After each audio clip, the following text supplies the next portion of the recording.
Wall Street's focus is back on inflation on the final day of May. That's our top story today on the Wall Report.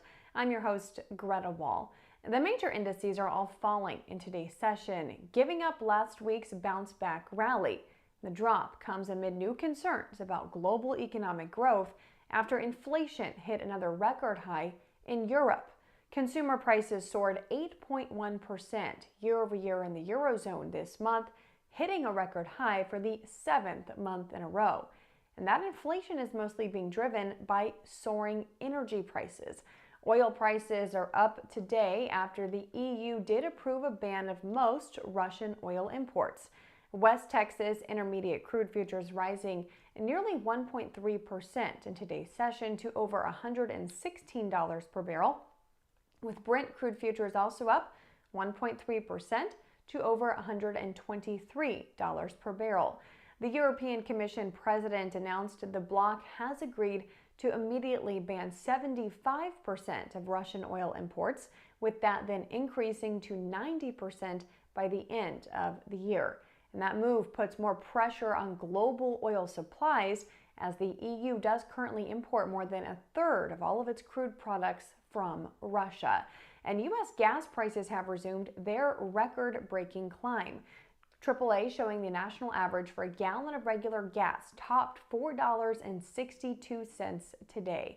A new poll shows that those rising gas prices and inflation are the top concern for Americans as they prepare to travel this summer. Nearly 60% of respondents to a recent Morning Consult survey said they do plan to take more trips this year than last, but higher prices are causing them to scale back those plans and travel shorter distances. About 90% did say gas prices and inflation are their top concerns when choosing whether to travel over the next 3 months. Now just 78% are saying their top concern is COVID. Meantime, 57% did say they are likely to take fewer trips due to the current gas prices, while 54% said they would just take shorter trips, and 44% said they'll postpone their plans. Now, taking a look at the economic data of the day today, rising mortgage rates did not slow down home prices in March. The S&P CoreLogic Case-Shiller National Home Price Index surged 20.6% year over year in March. The 20-city index, meantime, jumped 21.2% annually, while the 10-city index rose 19.5%. All three were an increase from February, even as mortgage rates began rising in March. The national and 20-city readings were actually the highest annual changes in price in more than 35 years. And Tampa, Florida overtook Phoenix as the top price gainer in the U.S. Home prices surged 34.8% in Tampa, 32.4% in Phoenix, and 32% in Miami compared to the same time in 2021. And consumer confidence dipped this month as Americans remain concerned about inflation and a recession. The Conference Board's Consumer Confidence Index fell more than 2 points to 106.4. Apologies, I don't have any graphics for this, but that was a smaller drop than expected, as April was also revised higher. Consumer confidence about current economic conditions slid more than 3 points to 149.6, while the 6-month expectations index was down to 77.5. The senior director of economic indicators at the Conference Board says this survey shows Americans do not expect the economy to pick up steam in the months ahead. And President Biden is set to meet with Fed Chair Jerome Powell about inflation and the economy in about an hour.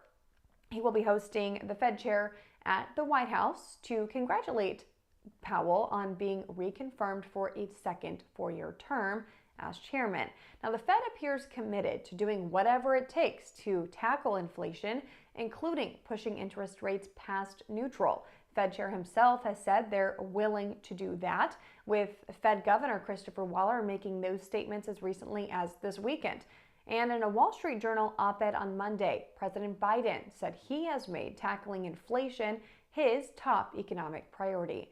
But now the market is concerned the central bank will not be able to accomplish that goal without pushing the U.S. economy into a recession. And this week does include some key data on the other side of the Fed's mandate, the labor market. The U.S. has seen robust job growth emerging from the pandemic, but as the labor market nears full employment, Biden says he expects to see a slowdown in that pace of growth. The Labor Department will release its Job Openings and Labor Turnover Survey, or JOLTS, for the month of April on Wednesday. And then the ADP Private Jobs Report for May will be out Thursday morning, and the official May Jobs Report from the Labor Department on Friday. So be sure you're subscribed to my Coffee with Greta newsletter to get the latest update on all of that data in your inbox before the open every day. And I'll see you all back here for the Wall Report at noon Eastern. Give this video a like before you go.